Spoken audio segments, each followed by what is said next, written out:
Hello, Paul again here from EMD Automotive. Today we finished the service, went through the whole car properly. A lot of stuff that I listed from underneath and stuff I found before. But today first thing we're going to do, we're going to replace this seal here. See this seal here? This seal is leaking oil straight out, causing a lot of oil leaks down there at the bottom as well. But the first thing we're going to do is we remove this. So we have removed this already. Just show you quickly before I put it in. So I've got the new seal now. That's a brand new seal for this car here. Alright, this is the old one.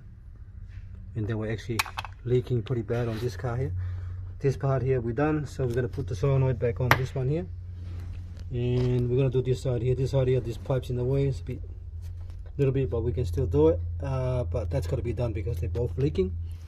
And then I'm going to take it down to the wash bay and clean everything down properly before we do anything else. Alright, it's always easier to actually do a report on the car first, do the minor stuff, and then give it a nice wash, because when you look underneath the car it's really hard to see where the oil is coming from, the oil leaks coming from. But just a quick video to show you what we're doing today, and then we'll go from there. Alright, that's the new one there. Now we're going to fit the solenoid and then we'll go from there. Okay, thanks for watching and please subscribe.